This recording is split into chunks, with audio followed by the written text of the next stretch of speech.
ദീപകിനെ ആത്മഹത്യയിലേക്ക് തള്ളിവിട്ട ഷിംജിത ഇപ്പോൾ അറസ്റ്റിലായിരിക്കുകയാണ്. ഈ സന്ദർഭത്തിൽ പ്രധാനമായും നാം മനസ്സിലാക്കേണ്ട ചില IT നിയമങ്ങൾ, മറ്റുള്ള ആളുകളുടെ അഭിമാനത്തിന് ക്ഷതം വരുത്തുന്ന രീതിയിലുള്ള സ്ക്രീൻഷോട്ടുകൾ, അതുപോലെ വീഡിയോകൾ, ഇമേജുകൾ, ഇതൊക്കെ സോഷ്യൽ മീഡിയയിൽ പ്രചരിപ്പിച്ച് അതിൽ നിന്ന് പണമുണ്ടാക്കാം എന്ന് വിചാരിക്കുന്ന ചിലരെങ്കിലും ഉണ്ട്. അത്തരം ആളുകൾക്കെതിരെ കേസ് കൊടുത്താൽ ഉണ്ടാകുന്ന നിയമപരമായ പ്രശ്നങ്ങൾ, നിങ്ങൾ അനുഭവിക്കാൻ പോകുന്ന പ്രതിസന്ധികളാണ് ഞാൻ പറയുന്നത്. ഒരുപക്ഷെ നിങ്ങൾക്കെതിരെ ഒരാൾ അശ്ലീല ചിത്രങ്ങൾ അയച്ചു, അല്ലെങ്കിൽ നിങ്ങളുടെ ബസ്സിൽ വെച്ച് ഒരാൾ എന്തെങ്കിലും ചെയ്തു എന്ന് സങ്കല്പിക്കുക. നിങ്ങളത് വീഡിയോ എടുത്ത് സോഷ്യൽ മീഡിയയിൽ പ്രചരിപ്പിച്ചാൽ നിങ്ങൾക്കെതിരായിരിക്കും ഒരുപക്ഷെ അവിടെ നിയമം വരിക, നിങ്ങളായിരിക്കും ഒരുപക്ഷെ പ്രതിക്കൂട്ടിലാവുക. അതുകൊണ്ട് അത്തരം കാര്യങ്ങളിൽ നാം മനസ്സിലാക്കേണ്ട ചില നിയമവശങ്ങളാണ് ഈ വീഡിയോയിൽ ഞാൻ പരാമർശിക്കുന്നത്. അതോടൊപ്പം പറയുന്ന മറ്റൊരു കാര്യം, നമ്മുടെ BNS അനുസരിച്ച് ഓരോ കുറ്റകൃത്യങ്ങൾക്കും ശിക്ഷയുണ്ട്. പക്ഷെ ആ ശിക്ഷ ലഭിക്കുന്നതിന് മുമ്പ് തന്നെ അതിലേറെ വലിയ ശിക്ഷ അനുഭവിക്കുന്ന സാഹചര്യങ്ങൾ സോഷ്യൽ മീഡിയ മുഖേന ഉണ്ടായിക്കൊണ്ടിരിക്കുന്നുണ്ട്. കാരണം ഒരാളുടെ ജീവന് തുല്യമാണ് അയാളുടെ അഭിമാനം എന്ന് പറയുന്നത്. നമുക്കറിയാം, ദീപക് ഇങ്ങനെ ഒരു ആത്മഹത്യയിലേക്ക് കടക്കാനുള്ള കാരണം എന്താണ്? അയാളുടെ ആത്മാഭിമാനമാണ്. അയാൾ ഒരു നല്ല മനുഷ്യനാണ്. അതുകൊണ്ട് അയാളുടെ അഭിമാനത്തിന് അയാൾക്ക് വലിയ വിലയുണ്ട്. അദ്ദേഹത്തിന്റെ ജീവിതത്തിന്റെ അത്രയും മൂല്യം അദ്ദേഹത്തിന്റെ ആത്മാഭിമാനത്തിനുണ്ട്. അത് നഷ്ടപ്പെട്ടപ്പോൾ അയാളുടെ ജീവിതത്തിന് ഇനി എന്ത് വിലയാണുള്ളത് എന്നാണ് അദ്ദേഹം ചിന്തിക്കുന്നത്. അങ്ങനെയാണ് അദ്ദേഹം ആത്മഹത്യയിലേക്ക് പോകുന്നത്. എന്നാൽ 2 വർഷം നമ്മുടെ നാട്ടിൽ ശിക്ഷയ്ക്ക് വിധിക്കാവുന്ന ഒരു തെറ്റ് ചെയ്ത വ്യക്തിയെ സോഷ്യൽ മീഡിയയിലിട്ട് അദ്ദേഹത്തെ മാനസികമായി തളർത്തി കളയുന്ന രീതികളുണ്ട്. അത്തരം ആളുകളൊക്കെ ശ്രദ്ധിക്കേണ്ട കാര്യങ്ങളാണ്. പലപ്പോഴും ഇതിനെതിരെ ആളുകൾ പരാതി നൽകാത്തത് കൊണ്ട്, അല്ലെങ്കിൽ നമ്മുടെ നിയമപാലകർ ഇതൊക്കെ എവിടുന്ന് കണ്ടെത്തി കേസെടുക്കാനാണ്, അതുകൊണ്ട് മാത്രമാണ് ഇത്തരം ആളുകളൊക്കെ രക്ഷപ്പെട്ടുകൊണ്ടിരിക്കുന്നത്. ഇവിടെ മനസ്സിലാക്കേണ്ട ചില പ്രധാനപ്പെട്ട കാര്യങ്ങൾ ഞാൻ ഓർമ്മപ്പെടുത്തുകയാണ്. ഇപ്പോൾ നിങ്ങളിൽ ഒരാൾ ഒരു സഹോദരിയാണ് എന്ന് സങ്കല്പിക്കുക. നിങ്ങളെ ബസ് അല്ലെങ്കിൽ ഒരു പൊതുസ്ഥലത്ത് വെച്ച് ഒരാൾ എന്തെങ്കിലും ചെയ്യാൻ ശ്രമിക്കുന്നു. ഇവിടെ ഷിംജിത ഉന്നയിച്ച പോലുള്ള, അത് ഇല്ലാത്തതാണെങ്കിൽ പോലും അത്തരം ഒരു കാര്യം ഉണ്ടായി എന്ന് സങ്കല്പിക്കുക. അത് വീഡിയോ പകർത്തി നാം സോഷ്യൽ മീഡിയയിലൂടെ പ്രചരിപ്പിക്കുന്നു. അപ്പോൾ എന്താണ് സംഭവിക്കാൻ പോകുന്നത്? അവിടെ അങ്ങനെ ഒരു സംഭവം ഉണ്ട് എന്ന് സങ്കല്പിക്കുക. ഉള്ള ഒരു സാഹചര്യത്തിലാണ് ഞാൻ ഇത് പറയുന്നത്. അതല്ലെങ്കിൽ നിങ്ങളുടെ വാട്സപ്പുകളിൽ അല്ലെങ്കിൽ നിങ്ങളുടെ സോഷ്യൽ മീഡിയ അക്കൗണ്ടുകളിലേക്ക്, നിങ്ങളുടെ മെസ്സഞ്ചറുകളിലേക്ക് ഒരാൾ അശ്ലീല മെസ്സേജുകൾ അയക്കുന്നു. നിങ്ങളത് സ്ക്രീൻഷോട്ട് എടുത്ത് സോഷ്യൽ മീഡിയയിൽ പ്രചരിപ്പിക്കുന്നു. ഇതൊക്കെ വരുമാനത്തിനുള്ള മാർഗമായിട്ടാണ് ചില ആളുകൾ കണക്കുകൂട്ടുന്നത്. ഇത്തരത്തിലുള്ള കാര്യങ്ങളൊക്കെ ഉണ്ടാവട്ടെ എന്ന് ആഗ്രഹിക്കുകയും അത് മുഖേന എനിക്കൊരു കണ്ടന്റ് ഉണ്ടാക്കാം എന്ന് ചിന്തിക്കുന്ന ആളുകളൊക്കെ ഉണ്ട് യഥാർത്ഥത്തിൽ. അതുകൊണ്ട് തന്നെ ഇതൊക്കെ IT വകുപ്പ് പ്രകാരം പരാതി കൊടുക്കുകയാണ് വേണ്ടത് എന്ന് പറയുമ്പോൾ ഇവർക്ക് അതിന്റെ ഒന്നും ആവശ്യം ഉണ്ടാവുകയില്ല. അങ്ങനെയുള്ള ഏതാനും ചില ആളുകളെ കുറിച്ച് മാത്രമാണ് ഞാൻ ഇവിടെ സംസാരിക്കുന്നത്. അങ്ങനെ നിങ്ങൾ ഒരു സ്ക്രീൻഷോട്ട് എടുത്തു, നിങ്ങൾ പ്രചരിപ്പിച്ചു സോഷ്യൽ മീഡിയയിൽ, അല്ലെങ്കിൽ ഒരു ബസ്സിൽ വെച്ച് നിങ്ങളെ ഒരാൾ ബാഡായി ടച്ച് ചെയ്തു, നിങ്ങളത് വീഡിയോ എടുത്തു സോഷ്യൽ മീഡിയയിൽ പ്രചരിപ്പിച്ചു എന്ന് നിങ്ങൾ വിചാരിക്കുക. യഥാർത്ഥത്തിൽ നിങ്ങൾക്കെതിരെ വരാവുന്ന ഒരുപാട് പ്രശ്നങ്ങളെയാണ് നമ്മൾ ഇവിടെ കാണുന്നത്. അങ്ങനെ നിങ്ങൾ പ്രചരിപ്പിച്ചു കഴിഞ്ഞാൽ നിങ്ങൾക്കെതിരെ വരുന്ന IT ആക്ടുകളാണ് ഞാൻ പറയുന്നത്. നേരെ മറിച്ച് നിങ്ങൾ നിയമപരമായി നിയമം കയ്യിലെടുക്കാതെ ഇവിടുത്തെ നിയമത്തിനനുസരിച്ച് അത് ചെയ്യേണ്ട രീതിയിൽ ചെയ്യുകയാണെങ്കിൽ നിങ്ങൾക്കൊന്നും വരാനില്ല, നിങ്ങൾ സേഫാണ്. ആ പ്രതി അവിടെ ശിക്ഷിക്കപ്പെടുക തന്നെ ചെയ്യും. ഒരുപക്ഷെ അവന് ജാമ്യം പോലും ലഭിക്കാതെ അവൻ ശിക്ഷിക്കപ്പെടും. എന്നാൽ നിങ്ങൾ ഇത് പ്രചരിപ്പിക്കുമ്പോൾ ഉണ്ടാകുന്നത് സെക്ഷൻ 67 പ്രകാരം അശ്ലീലം പ്രചരിപ്പിക്കുക എന്ന ഒരു കുറ്റം നിങ്ങൾക്കെതിരെ ചുമത്താനുള്ള സാധ്യതയുണ്ട്. കാരണം നിങ്ങൾ ഈ ഒരു സ്ക്രീൻഷോട്ട് എടുത്തത്, അല്ലെങ്കിൽ നിങ്ങളൊരു വീഡിയോ എടുത്ത് ഇത് അശ്ലീലം ചെയ്തു എന്നാണ് നിങ്ങൾ പറയാൻ ശ്രമിക്കുന്നത്. അശ്ലീലമാണ് എന്നോട് സംസാരിച്ചത് എന്നൊക്കെ പറയുമ്പോൾ അത് റെക്കോർഡ് ചെയ്തു അല്ലെങ്കിൽ സ്ക്രീൻഷോട്ട് എടുത്തു. നിങ്ങൾ പ്രചരിപ്പിക്കുമ്പോൾ നിങ്ങൾ ആ അശ്ലീലമാണ് സോഷ്യൽ മീഡിയയിലൂടെ പ്രചരിപ്പിക്കുന്നത്. അതുകൊണ്ട് തന്നെ നിങ്ങൾക്കെതിരെ ഇങ്ങനെയുള്ള ഒരു നിയമം വരാനുള്ള സാധ്യതയുണ്ട്. അശ്ലീല പദപ്രയോഗങ്ങളുള്ള വീഡിയോ പോസ്റ്റ് ചെയ്യുന്നത് നിയമവിരുദ്ധമാണ്. അതുപോലെ തന്നെ അങ്ങനെയുള്ള ചിത്രങ്ങൾ ഉള്ളത് നിയമവിരുദ്ധമാണ്. നിങ്ങൾ ഉദ്ദേശിക്കുന്ന വ്യക്തി നിങ്ങൾക്കെതിരെ ഒരുപക്ഷെ ഈ നിയമപ്രകാരം കേസ് കൊടുക്കാനുള്ള സാധ്യതയുണ്ട്. ഇതിനുള്ള ശിക്ഷ 3 വർഷം വരെ തടവാണ്, അതിന് പിഴയും ഉണ്ടായിരിക്കും. അതുപോലെ രണ്ടാമത്തെ ഭാഗം വരുന്നത് സെക്ഷൻ 66E ആണ്. സ്വകാര്യതാ ലംഘനമാണ്. ഒരാളുടെ അനുവാദമില്ലാതെ നിങ്ങൾ ദൃശ്യം പകർത്തി അല്ലെങ്കിൽ സ്വകാര്യമായി നിങ്ങൾക്ക് വിളിച്ച ഫോണാണ് അല്ലെങ്കിൽ നിങ്ങൾക്ക് അയച്ച മെസ്സേജുകളാണ്. ഇത് നിയമപരമായി തെറ്റാണ് എന്ന് നിങ്ങൾക്ക് ബോധ്യപ്പെടുന്നതാണ് എങ്കിൽ നിങ്ങൾക്ക് ഇവിടെ നിയമമുണ്ട്. ആ നിയമം നിങ്ങൾ കയ്യിലെടുത്ത് നിങ്ങൾ സോഷ്യൽ മീഡിയയിൽ പ്രചരിപ്പിച്ചു കഴിഞ്ഞാൽ അത് സ്വകാര്യതയുടെ ലംഘനമായി കണക്കാക്കാൻ സാധ്യതയുണ്ട്. അത് തടവും ശിക്ഷയും വരുന്ന ഒരു കുറ്റകരമാണ് എന്ന് നിങ്ങൾ മനസ്സിലാക്കുക. അതേപോലെ തന്നെ മറ്റൊന്നാണ് മാനനഷ്ടം. BNS സെക്ഷൻ 356 പ്രകാരം മാനനഷ്ടത്തിനുള്ള കേസ് വരാനുള്ള സാധ്യതയുണ്ട്. ഇത് സ്വകാര്യമായി നിങ്ങൾക്ക് അയച്ച ഒരു മെസ്സേജോ മറ്റോ ആണെങ്കിൽ അവിടെ തീർച്ചയായും മാനനഷ്ടത്തിലുള്ള കേസ് വരാനുള്ള സാധ്യതയുണ്ട്. കാരണം പബ്ലിക്കിൽ നിങ്ങൾ പോസ്റ്റ് ചെയ്തപ്പോൾ അയാൾക്ക് മാനനഷ്ടം ഉണ്ടായിട്ടുണ്ട്. ഇനി നിങ്ങൾ ഒരു ബസ്സിൽ വെച്ചാണ് നിങ്ങൾ വീഡിയോ പകർത്തിയതെന്ന് സങ്കല്പിക്കുക. അതൊരു പൊതു ഇടമാണ്. എങ്കിൽ പോലും നിങ്ങൾ ആ വീഡിയോ എടുത്ത് നിങ്ങൾ പരാതി നൽകി കോടതിയിൽ നിന്ന് ഇയാൾ കുറ്റക്കാരനാണ് എന്ന് വിധി വരുമ്പോഴാണ് അയാൾ കുറ്റക്കാരനായി മാറുന്നത്. അതിനു മുമ്പ് നിങ്ങൾ അയാൾ കുറ്റക്കാരനാണെന്ന പേരിൽ പ്രചരിപ്പിച്ച വീഡിയോ അദ്ദേഹത്തിന് മാനനഷ്ടത്തിനെതിരെ കേസ് കൊടുക്കാനുള്ള വകുപ്പുണ്ട്. എന്നാൽ ക്രിമിനൽ കുറ്റത്തിനെതിരെ അദ്ദേഹത്തിന് കേസുകൾ വരുന്നില്ലെങ്കിൽ പോലും നിങ്ങൾക്കെതിരെ മാനനഷ്ടത്തിന് വേണ്ടി സിവിൽ നിയമപ്രകാരം അദ്ദേഹത്തിന് പരാതിപ്പെടാനുള്ള വകുപ്പുണ്ട്. അതിനോടൊപ്പം തന്നെ നിങ്ങൾ ചിന്തിക്കേണ്ട കാര്യം, ഇങ്ങനെ നിങ്ങൾ ഒരു സ്ക്രീൻഷോട്ട് അല്ലെങ്കിൽ ഒരു വീഡിയോ നിങ്ങൾ പോസ്റ്റ് ചെയ്തു എന്ന് സങ്കല്പിക്കുക. ഇവിടെ എതിർ വിഭാഗത്തിന് ഇങ്ങനെയുള്ള പല കാര്യങ്ങളും വാദിക്കാൻ സാധിക്കും. ഒന്നാമത്തെ കാര്യം, നിങ്ങൾ വീഡിയോ എഡിറ്റ് ചെയ്തതാണ് എന്ന്. നിങ്ങൾ സോഷ്യൽ മീഡിയയിൽ പ്രചരിപ്പിച്ച വീഡിയോ അല്ല കോടതി ആവശ്യപ്പെടുക, ഇതിന്റെ ഒറിജിനൽ വീഡിയോ ആയിരിക്കും ആവശ്യപ്പെടുക.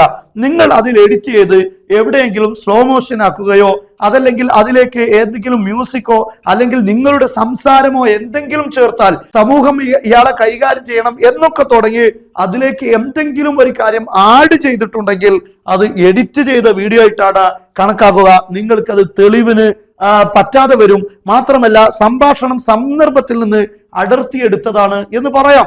അതല്ലെങ്കിൽ നിങ്ങൾ അവരോട് അത്തരം കാര്യങ്ങൾ പറയാൻ ആവശ്യപ്പെട്ടു എന്നൊക്കെ അയാൾക്ക് വാദിക്കാൻ സാധിക്കും. അതുപോലെ തന്നെ അപകീർത്തിപ്പെടുത്താൻ കെട്ടിച്ചമച്ചതാണ്, ഇതൊക്കെ പറയാൻ സാധിക്കും. പക്ഷെ അവിടെയൊക്കെ നിങ്ങളായിരിക്കും ഇതിന്റെ യഥാർത്ഥ കണ്ടന്റ് തെളിയിക്കേണ്ടി വരിക. നേരെ മറിച്ച് നിങ്ങൾ ഇത് പ്രചരിപ്പിക്കാതെ നേരെ പോലീസ് സ്റ്റേഷനിൽ അല്ലെങ്കിൽ സൈബർ സെല്ലിലാണ് നിങ്ങൾ പരാതി കൊടുക്കുന്നതെങ്കിൽ നിങ്ങൾക്ക് ഈ ഡോക്യുമെന്റ് നേരെ നൽകിയാൽ മതി.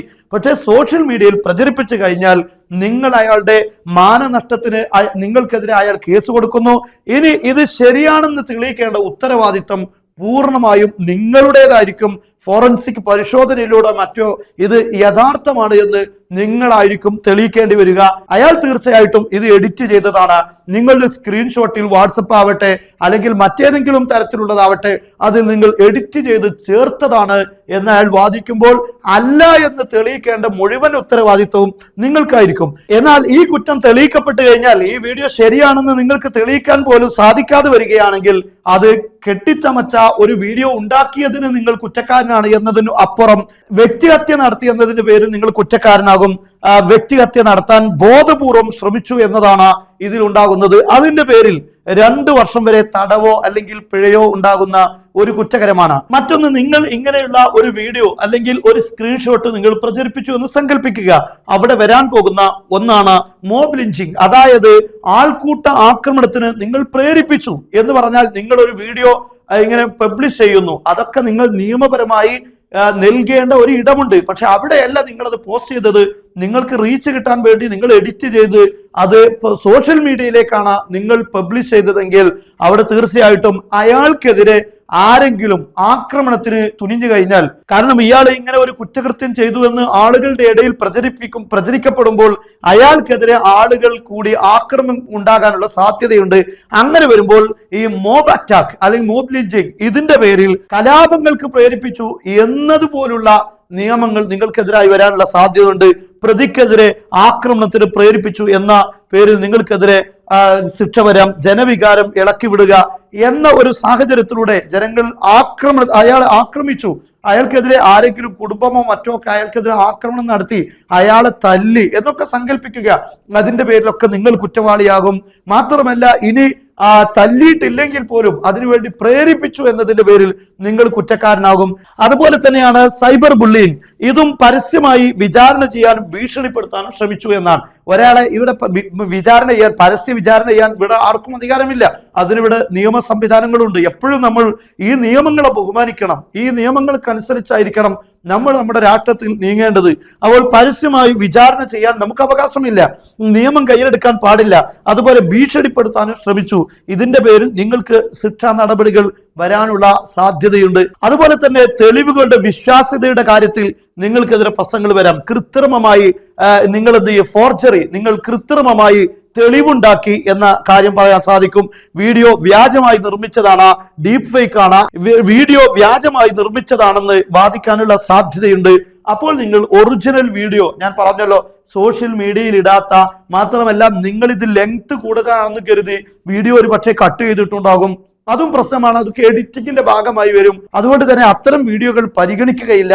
എഡിറ്റ് ചെയ്യാത്ത ഒറിജിനൽ വീഡിയോ ആയിരിക്കും അവിടെ ഹാജരാക്കേണ്ടി വരിക. നിങ്ങൾ നേരെ ഇത് എവിടെയും പോസ്റ്റ് ചെയ്തിട്ടില്ലെങ്കിൽ ഇതൊന്നും പ്രശ്നമാവുകയില്ല. നേരെ മറിച്ച് നിങ്ങൾ സോഷ്യൽ മീഡിയയിൽ കണ്ടന്റ് ഉണ്ടാക്കുകയാണെങ്കിൽ നിങ്ങൾക്കെതിരെ ആയിരിക്കും ഇവിടെയുള്ള നിയമങ്ങൾ കൂടുതലും വരിക എന്ന് നമ്മൾ മനസ്സിലാക്കണം. പക്ഷെ ഇത്തരം കാര്യങ്ങൾ ചെയ്യുമ്പോൾ ഇവിടെ പ്രതിപക്ഷത്തുള്ള ആളുകൾക്കും ഈ നിയമങ്ങളെ കുറിച്ചുള്ള ബോധമില്ലാത്തത് കൊണ്ടാണ് ഇത്തരം ആളുകൾ രക്ഷപ്പെടുന്നത്. അത് പുരുഷനായാലും സ്ത്രീയാണെങ്കിലും ഒക്കെ ആളുകളുടെ അഭിമാനത്തിൽ തൊട്ട് കളിക്കുമ്പോൾ വളരെയധികം ശ്രദ്ധിക്കേണ്ടതുണ്ട്. ഇത്തരം കാര്യങ്ങൾ സോഷ്യൽ മീഡിയയിൽ പ്രചരിപ്പിക്കുമ്പോഴും പറയുമ്പോഴും ഇതിന്റെ ഇമ്പാക്ട് പിന്നിൽ അയാൾക്ക് വരാൻ പോകുന്ന പ്രശ്നങ്ങൾ, അയാളുടെ കുടുംബത്തിന് വരാൻ പോകുന്ന പ്രശ്നങ്ങൾ, അയാളുടെ കുട്ടികൾക്കും അയാളുടെ രക്ഷിതാക്കൾക്കും വരാൻ പോകുന്ന പ്രശ്നങ്ങൾ, ഇതൊക്കെ നമ്മൾ നന്നായി ശ്രദ്ധിക്കേണ്ടതുണ്ട്. അതുപോലെ തെളിവ് നശിപ്പിക്കുക എന്ന ഒരു കുറ്റം വരാനുള്ള സാധ്യതയുണ്ട്. സോഷ്യൽ മീഡിയയിൽ പോസ്റ്റ് ചെയ്യാൻ വീഡിയോ എഡിറ്റ് ചെയ്യുന്നത് തെളിവിൽ കൃത്രിമം കാണിക്കലായി കണക്കാക്കും. അതുകൊണ്ട് തന്നെ ഒറിജിനൽ ഫയൽ നഷ്ടപ്പെട്ടാൽ തെളിവ് നശിപ്പിച്ച കുറ്റം നിങ്ങൾക്കെതിരെ വരാനുള്ള സാധ്യതയുണ്ട്. നിങ്ങൾ എഡിറ്റ് ചെയ്തിട്ടുണ്ടാകും, അതിന്റെ ഒറിജിനൽ ഫയൽ നിങ്ങൾ കളഞ്ഞു പോയിട്ടുണ്ടെങ്കിൽ ഇത് നിങ്ങൾ ഒരു തെളിവ് കൃത്രിമമായി ഒരാൾക്കെതിരെ ഒരു ഫയൽ ഉണ്ടാക്കി പ്രചരിപ്പിച്ചു എന്ന രീതിയിലായിരിക്കും വരിക. അതുകൊണ്ട് തന്നെ നിങ്ങൾക്ക് ഇങ്ങനെയുള്ള പ്രശ്നങ്ങൾ നിങ്ങളുടെ സ്വകാര്യതയിൽ, നിങ്ങളുടെ വാട്സപ്പിലേക്കോ നിങ്ങളുടെ സോഷ്യൽ മീഡിയ അക്കൗണ്ടുകളിലേക്കോ നിങ്ങൾക്ക് അശ്ലീല ചുവയുള്ള കാര്യങ്ങൾ, അല്ലെങ്കിൽ അത്തരത്തിലുള്ള മെസ്സേജുകൾ, അല്ലെങ്കിൽ നിങ്ങൾ ബസ്സിലോ മറ്റോ യാത്ര ചെയ്യുമ്പോൾ നിങ്ങൾക്കുണ്ടാകുന്ന പ്രശ്നങ്ങൾ, ഇങ്ങനെയുള്ള സംഭവങ്ങൾ ഉണ്ടായിക്കഴിഞ്ഞാൽ നാം കൃത്യമായി ചെയ്യേണ്ട കാര്യങ്ങളാണ് ഇവിടെ നാം പറയുന്നത്. Do not post video social മീഡിയയിൽ പോസ്റ്റ് ചെയ്യാതിരിക്കുക. നിങ്ങൾ ഒരിക്കലും ആ കാര്യങ്ങൾ, സ്ക്രീൻഷോട്ടുകളാണെങ്കിലും അതുപോലെ വീഡിയോകളാണെങ്കിലും ഒരു കാരണവശാലും സോഷ്യൽ മീഡിയയിൽ അത് പ്രചരിപ്പിക്കാൻ പാടില്ല, പോസ്റ്റ് ചെയ്യാൻ പാടില്ല. അതുപോലെ ഒറിജിനൽ വീഡിയോ എഡിറ്റ് ചെയ്യാതെ സുരക്ഷിതമായി സൂക്ഷിച്ചിരിക്കണം. ഒരിക്കലും അതിൽ നമ്മൾ എഡിറ്റ് ചെയ്യാൻ പാടില്ല, അത് പിന്നീട് നമുക്ക് തന്നെ വിനയായി മാറും. അതുപോലെ തന്നെ റിപ്പോർട്ട് പോലീസ്, തെളിവുകൾ നേരിട്ട് പോലീസിനോ അല്ലെങ്കിൽ സൈബർ സെല്ലിനോ കൈമാറുക. അതിന്റെ ഇടയിൽ ഇത്തരത്തിലുള്ള കണ്ടന്റ് വെച്ച് കാശുണ്ടാക്കാൻ ശ്രമിച്ചാൽ ദുരന്തമായി മാറുമെന്ന് മനസ്സിലാക്കുക. അതുപോലെ തന്നെ നിയമം കയ്യിലെടുക്കാതെ നിയമ വഴിയിലൂടെ നീതി ഉറപ്പാക്കാൻ വേണ്ടി ശ്രമിക്കുക.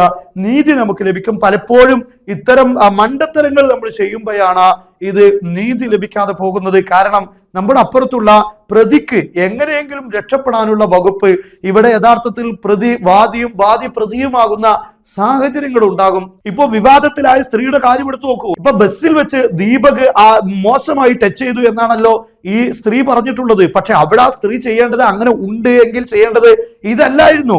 ആളുകളെ, ബസ്സിന് തൊട്ടടുത്തുള്ള ആളുകളെ, സാക്ഷികളുടെ നമ്പർ വാങ്ങണം, അവരെ സാക്ഷികളായി നമുക്ക് ലഭിക്കേണ്ടതുണ്ട്. അതുപോലെ തന്നെ ബസ്സിലെ ജീവനക്കാരോട് കാര്യം ഉണർത്തി ആ വണ്ടി നേരെ പോലീസ് സ്റ്റേഷനിലേക്ക് വിടണമെന്ന് ആവശ്യപ്പെടാൻ നമുക്ക് അവകാശമുണ്ട്. അത്തരം കാര്യങ്ങളൊന്നും ചെയ്യാതെ ചിരിച്ചുകൊണ്ട് ഇതും പകർത്തി ഇത് സോഷ്യൽ മീഡിയയിലേക്ക് വലിയ കണ്ടന്റായി എന്ന് കരുതുമ്പോൾ, അങ്ങനെ ആരെങ്കിലും വിചാരിച്ച് ഒരു മനുഷ്യന്റെ ആത്മാഭിമാനത്തിന് കളങ്കപ്പെടുത്തുന്നുണ്ടെങ്കിൽ അവർ ശിക്ഷിക്കപ്പെടണം. കാരണം ഈ ഒരു വ്യക്തി ഇനി അങ്ങനെ മനഃപൂർവ്വം ചെയ്തതാണ് എന്ന് സങ്കല്പിക്കുക ഒരു ചെറിയ തെറ്റാണ്. പക്ഷെ അയാളെ ജീവന് തുല്യമായ അഭിമാനം, ആ അഭിമാനത്തെ കളങ്കപ്പെടുത്താൻ ഒരിക്കലും അവിടെ ന്യായമില്ല. അത് തെറ്റാണെങ്കിൽ ഇവിടെ IT ആക്ട് പ്രകാരം, നമ്മുടെ ഇന്ത്യൻ നിയമപ്രകാരം അയാൾക്കൊരു ശിക്ഷയുണ്ട്. ആ ശിക്ഷക്കാണ് അയാൾ അർഹനായിട്ടുള്ളത്. നേരെ മറിച്ച് അയാളുടെ ജീവിതം തകർക്കുകയും അയാളുടെ കുടുംബത്തിലും ഈ നാട്ടുകാരുടെ ഇടയിലൊക്കെ അദ്ദേഹത്തിന്റെ അഭിമാനം തകർന്നു പോവുക എന്നത് ഒരിക്കലും ശരിയല്ല. ഒരു കൊലക്കുറ്റത്തിന് കൊടുക്കുന്ന രൂപത്തിലുള്ള ഒരു ശിക്ഷ നൽകാൻ നമ്മൾ പാടില്ല. ഇന്ത്യൻ നിയമം എന്താണോ പറയുന്നത് ആ നിയമമാണ് അദ്ദേഹത്തിന് ലഭിക്കേണ്ടത്. അത് ലഭിക്കുമ്പോഴാണ് നമ്മൾ നീതി ലഭിച്ചു എന്ന് ഇന്ത്യ രാജ്യത്ത് നിന്നുകൊണ്ട് ഇവിടെയുള്ള ഭരണഘടനയെ ബഹുമാനിച്ചുകൊണ്ട് നമുക്ക് പറയാൻ സാധിക്കുകയുള്ളൂ. അതിനനുസരിച്ചുള്ള ശിക്ഷ ലഭിച്ചാൽ അയാൾക്ക് നീതി കിട്ടി എന്ന് നമ്മൾ പറയേണ്ടി വരും. നേരെ മറിച്ച് ഈ പ്രതിയെ ഇല്ലാതാക്കുക, അയാളെ ആത്മാഭിമാനം നഷ്ടപ്പെടുത്തുക, അയാളെ ഒന്നുമല്ലാതാക്കുക, ഇതൊന്നുമല്ല. അയാൾ ചെയ്ത കുറ്റത്തിന് നമ്മുടെ നിയമപ്രകാരം ഒരു ശിക്ഷയുണ്ട്. ആ ശിക്ഷ നൽകിയാൽ അവിടെ നീതി നടപ്പാക്കിയെന്ന് നമുക്ക് പറയാൻ സാധിക്കും. മാത്രമല്ല ഈ കേസിൽ വേറെയും പ്രശ്നങ്ങളുണ്ട്. അത് നമ്മുടെ പോലീസ് ഫയൽ ചെയ്തിട്ടുണ്ടോ എന്നറിയില്ല. ഇയാളെ പൊതുസമൂഹം കൈകാര്യം ചെയ്യണമെന്നൊക്കെ പറഞ്ഞിട്ടുണ്ട്. ഇത് ആൾക്കൂട്ട ആക്രമണത്തിനുള്ള പ്രേരണയാണ്. ഇങ്ങനെയുള്ള ഗുരുതരമായ പല തെറ്റുകളും ആ വീഡിയോയിൽ ഉണ്ടായിട്ടുണ്ട്. അവിടെ തെളിവുകൾ കൃത്രിമമായി ഉണ്ടാക്കിയിട്ടുണ്ട്. ഇങ്ങനെ പലതും ചെയ്തിട്ടുണ്ട് ആ വീഡിയോയിൽ. ഒരു കേസ് മാത്രമല്ല, ഒരുപാട് കുറ്റകൃത്യങ്ങൾ ആ വീഡിയോയിലുണ്ട്. എന്തായിരുന്നാലും ആ സ്ത്രീക്ക് അർഹിക്കുന്ന ശിക്ഷ ലഭിക്കുമെന്ന് തന്നെ നമ്മൾ വിശ്വസിക്കുന്നു.